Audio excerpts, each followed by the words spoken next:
Pain, my son, pain, my son, pain, my son, pain. You are happy, the guys are free. You are naughty, I want love. You be safe, my son, pain, away. Oh, you love you. Her last words were, "Mommy, I love you."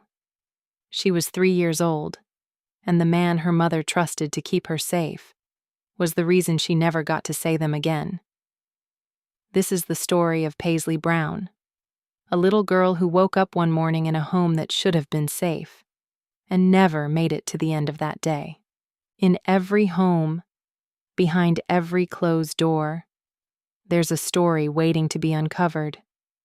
Welcome to Dark Whispers, where we dive deep into the hidden truths of domestic crime and the relationships that turn deadly. If you're drawn to real stories, powerful insights, and the shadows most people avoid, you're in the right place. Subscribe now and step into the whispers they never wanted you to hear. Citra is a small, quiet community in Marion County, Florida. The kind of place where people know their neighbors, where children play outside, and where mornings feel slow and ordinary. On the surface, the home on Northeast 44th Avenue looked no different from any other house on that street. Paisley's mother was in a relationship with a 32-year-old man named Jeroen Jarrell Coombs. To the outside world, life in that home appeared manageable. There were 5 children under that roof, ages 1 through 9, and Coombs had been around long enough to be considered part of the household. He was the boyfriend. He was trusted. That trust would cost Paisley everything. What investigators would later uncover was that Coombs had a history that should have raised red flags long before that morning. He had been convicted twice before on charges related to domestic violence. Both times he walked away with probation. No prison time, just a warning from the system and a chance to keep going. He kept going. The children in that home had seen things they should never have had to see. One of the other children would later tell investigators that Coombs had used handcuffs on him. That detail alone tells you that what happened to Paisley did not come out of nowhere. There was a pattern. There was a man who had decided, at some point, that he had the right to control and hurt the children around him, and no one had stopped him. Paisley was 3. She could not protect herself. She could not run. She could not call for help. She depended entirely on the adults in her life to keep her safe. And on that morning, she was left alone with the one person who would fail her in the worst possible way. The morning of the incident started the way most mornings do. Paisley's mother got up, got ready, and left the house to run errands. A trip to the DMV and a nail appointment. She later told investigators that when she left, the children were still asleep. She had no reason to believe, at least not in that moment, that leaving would change everything. Coombs was left in charge of all 5 children. What happened inside that house over the next few hours is something that investigators described as shocking, and these are people who have seen a lot. Shortly after the mother left, something shifted. Coombs, by his own admission, decided to punish Paisley. He told detectives that she had been reaching into her diaper, and that was enough for him to act. He bound her hands with rope and her legs with blue painter's tape. He hit her. Multiple times. He slammed her against the wall. At some point, he dropped her on the floor. One of the other children in that house witnessed it. That child told deputies that Coombs took his fist and punched her to make her stop crying. Let that land for a moment. She was crying, and his response was to hit her harder. At 10:29 in the morning, Paisley's mother called to check in. Coombs answered. She said she could hear Paisley's voice in the background. Everything seemed fine. She had no idea that by that point, her daughter may have already been suffering. 20 minutes passed. The mother sent Coombs a photo of her nails. He never responded. By 10:58, she was getting worried. She video called him. and what she saw on that screen stopped her cold. Paisley was pale. Paisley was limp. She screamed at Coombs to call 911 immediately. He did not call 911. Not right away. Not for a long time. According to investigators, Coombs told them he was too scared to make the call. So instead of getting help for a child who was dying, he waited. He sat in that house with 5 children, one of them unresponsive, and he waited. The first 911 call was not placed until 11:38 in the morning, after the mother arrived home herself and found her daughter limp in her high chair. The words that came out of her mouth when she walked through that door were, "My baby is gone." From the time Paisley was first reported unresponsive to the time anyone called for help, 40 minutes had passed. 40 minutes. Paisley's great-aunt, Tabitha Harless, arrived before emergency crews and immediately dropped to the floor to perform CPR. She did everything she could, but it was already too late. Paisley was rushed to the hospital. She was pronounced dead. She was 3 years old. When Marion County Sheriff's deputies arrived at that home on Northeast 44th Avenue, they were not walking into an accident scene. The injuries on Paisley's small body told a story that no one could explain away. This was not a fall. This was not a mishap. This was a child who had been hurt, deliberately, by someone who was supposed to be watching over her. Detectives moved quickly. They spoke to everyone in that house. They spoke to the other children, the ones who had been there, the ones who had seen things and heard things that no child should ever carry. And what those children told investigators painted a picture of a man who had been using fear and violence as tools for a long time. One child described watching Coombs punch Paisley with his fist to make her stop crying. Another revealed that Coombs had used handcuffs on him personally. These were not isolated incidents being described. This was a household where cruelty had been normalized. Then the detective sat down with Coombs himself. He talked, and what came out of his mouth was a confession that investigators described as deeply unsettling, not just because of what he admitted to, but because of how matter-of-fact he was about it. He told them that he had bound Paisley's hands with rope and her legs with blue painter's tape as a form of punishment. He admitted to hitting her multiple times. He admitted to slamming her against the wall. He admitted to dropping her on the floor. And when it came to why he had waited so long to call for help, why 40 minutes had gone by while a 3-year-old lay unresponsive, he told them he was scared.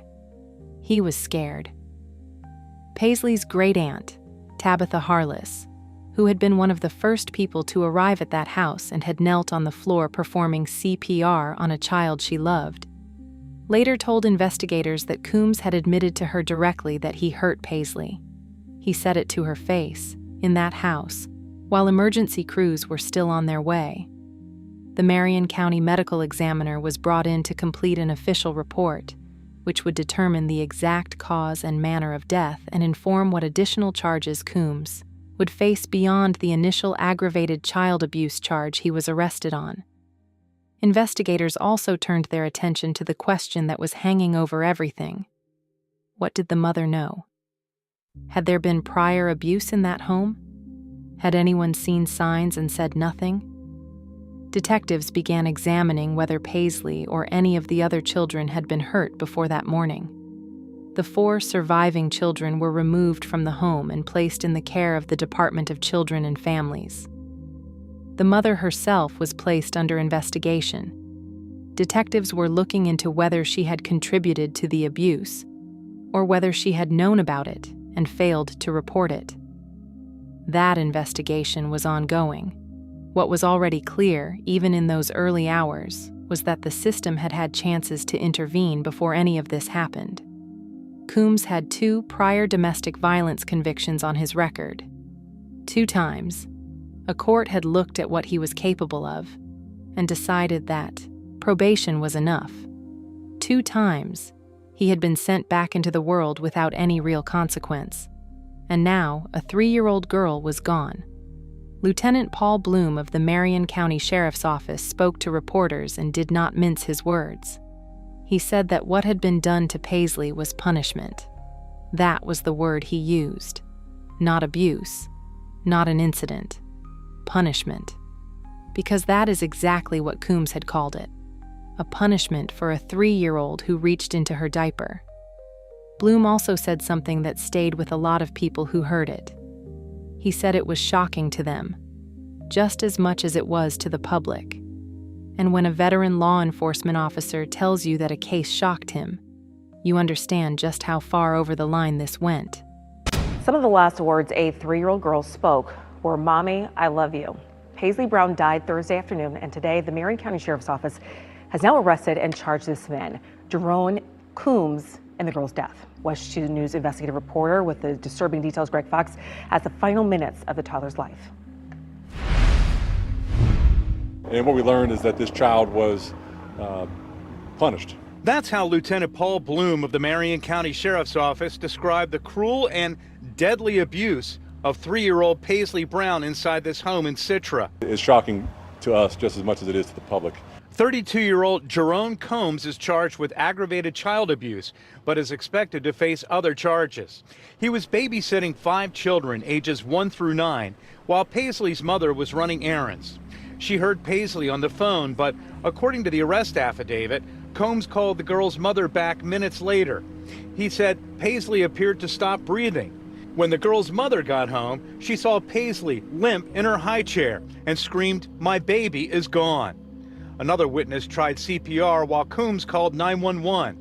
Under questioning, detectives say he admitted to having caused the injuries that led to the girl's death. He said to punish her for reaching into her diaper, he would bind the girl's hands and her legs together with blue painter tape. Investigators also spoke with some of the other children, with one of them saying he took his fist and was punching her to shut up. He had slammed Paisley against the wall. He said sometimes Coombs used handcuffs on him. Detectives say while Coombs didn't have much else to say before he was booked into the Marion County Jail, he did say one more thing. His words to our detectives, very understated. He said, "I went too far. I took it too far." The 3-year-old girl's mother is also being investigated by detectives to see if she contributed to or knew and should have reported abuse in this home. A judge ordered Coombs held in the county jail without bond. Covering Marion County, in Citra, Greg Fox, West 2 News. Coombs has also been convicted twice before related to domestic violence, but was sentenced to probation both times. The Department of Children and Families is now investigating, but declined to comment. Jerome Gerald Coombs was arrested and charged with aggravated child abuse. He was booked into Marion County Jail, and a judge ordered him held without bond. He was not going anywhere. As the medical examiner's report moved through the process, additional charges were expected. Charges that would more fully reflect what had actually been done to Paisley. The aggravated child abuse charge was the starting point, not the finish line. In court, the weight of his own words worked against him. He had admitted to law enforcement what he did. He had told Tabitha Harless what he did. And before he was booked into jail, when investigators had finished questioning him and he had little left to say, he offered one final statement. He said, "I went too far. I took it too far." That was it. No remorse that matched the scale of what he had done. No explanation that made any sense.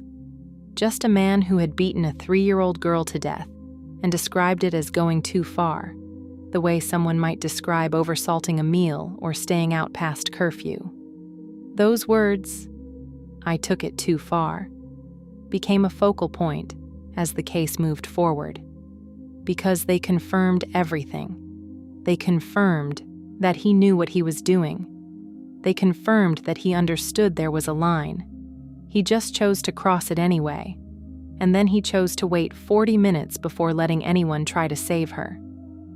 The legal process continued as investigators built their case, and the community of Marion County, a community that had woken up that morning to an ordinary day, tried to make sense of something that had no good explanation. Paisley Brown never got the chance to grow up. She never got to start school, or learn to ride a bike, or run through a sprinkler on a hot Florida afternoon. She was 3 years old, and the last voice she heard before everything went wrong was her mother's, on the other end of a phone, asking to hear her voice. And Paisley spoke. She said, "Mommy, I love you." And then she was gone. There is something about this case that goes beyond the horror of what Coombs did inside that house. It forces a harder conversation about who we allow into the lives of children, about what warning signs we are willing to overlook, and about what it means when a system designed to protect people repeatedly gives dangerous men the chance to walk free and try again. Coombs had been flagged before. Twice, the courts had seen enough to convict him on domestic violence charges. Twice, the decision was made that probation was sufficient. And the children who lived under that roof, children who had seen handcuffs used on them, children who had witnessed things no child should ever witness, they had no voice loud enough to change what was coming. Paisley's death is a reminder that children in homes with domestic violence are not bystanders. They are victims, every single one of them. The 4 children who survived that morning and were handed over to the Department of Children and Families, their lives were changed forever too. They saw what happened, they heard it, and they will carry that with them long after this story fades from the headlines. For the people who loved Paisley, her mother, her great-aunt Tabitha Harless, who knelt on that floor and tried desperately to bring her back, there is no version of justice that gives them what they actually want. What they want is for that morning to have gone differently. What they want is for her to still be here. She is not here. And the only thing left to do with a story like this one is to refuse to look away from it, to say her name, to make sure that Paisley Brown is not just a case number, not just a headline that people scroll past. She was a child who was loved, a child who, even in the last moments of her short life, made sure her mother knew that. "Mommy, I love you." 3 years old, and those were her words. Remember her name.